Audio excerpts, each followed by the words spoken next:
Hi friends, my name is Chaitanya Patke and welcome back to my YouTube channel. In this video, we are going to analyze the fourth day of the first test, which is currently being played at the Higley Oval between Sri Lanka and New Zealand. Quite an interesting test match this is turning out to be. New Zealand need actually 257 runs from 90 overs at the start of the fifth day.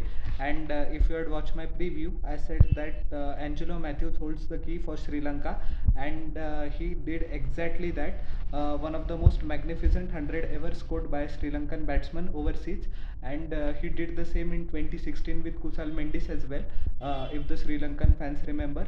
And this is one of the 100 full of character, determination, and grit. 115 of 235 deliveries single-handedly took Sri Lanka from the position of to the position of strength, and which includes 11 boundaries. Looked very compact, looked very solid. He was very assured, equally efficient on the front foot as well as the back foot, played all round the wicket, especially through the covers. And the grit that he showed, he came to the test match squad after more than 2 years, so that is an achievement in itself, and it is a testament to his fitness and character as well. Many people actually written off Angelo Matthews, so that to the people that written him off, that is this performance is a tight slap to their faces, and once again showed that what resilience can yield good dividends in international cricket. If we remember, Angelo Matthews has been actually around since 2008 and is one of the most underrated cricketers in our era. Never got the respect that he deserved.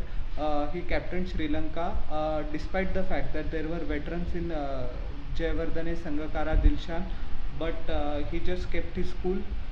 He lost his captaincy as well. Quite a traumatic period for the last 3 or 4 years for him, but he never lost faith in himself, and he is getting rich rewards for it. Prabhat Jayasuriya, the overnight night watchman, I would say, perished for 6 runs. Blair Tickner took his wicket.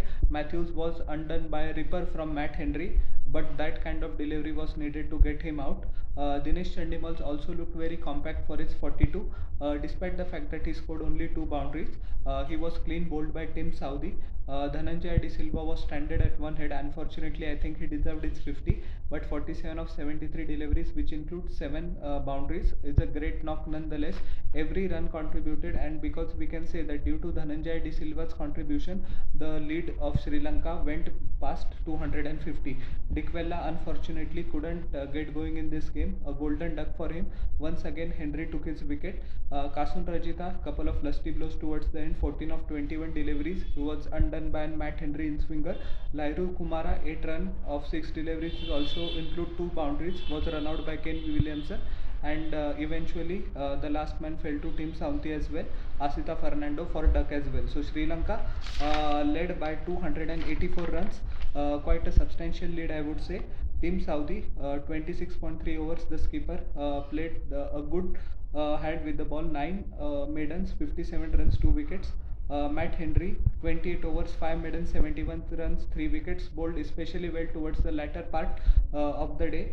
Blair Tickner in 28 overs gave away 100 runs but took 4 wickets, his best performance in his test career, and that will give him a lot of confidence. Neil Wagner unfortunately couldn't continue due to injury, so he missed out, but he just bowled 3 overs yesterday, 9 runs, no wickets. Darren Mitchell in 12 overs, 2 maidens, 31 runs, no wickets, and Michael Bracewell also bowled his leg spin for 8 overs. It didn't get much success, 1 maiden, 27 runs.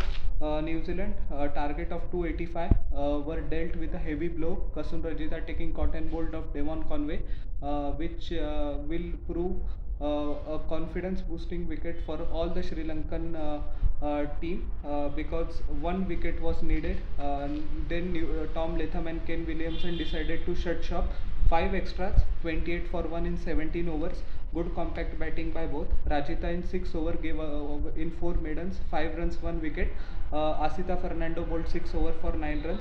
Prabhat Jayasuriya gave away 10 runs in 3 overs, and Lairu Kumara bowled 2 maidens consecutively. So all to play for on the 5th and final enticing day. This is proving to be one of the great test matches, and hopefully hopefully, I am saying from an Indian perspective that Sri Lanka don't win, but I think it is very even Stevens. Difficult to choose a side. Some people might choose New Zealand as well if they play counter-attacking cricket at the start of the first session, but it is easier said than done. And coach Chris Silverwood will be backing his boys to do the job. So will be very interesting to see how the fifth and the final day at the Hagley Oval pans out, and hoping for an enticing finish to it, because this test match deserves it. It has it all. We will see if there are any late dramas or twists and turns. So how did you like my analysis of the 4 days play? Please tell in the comment section below, and don't forget to like, share and subscribe to my channel and press the bell icon for further notifications. We'll meet in the next video. Till then everyone, bye.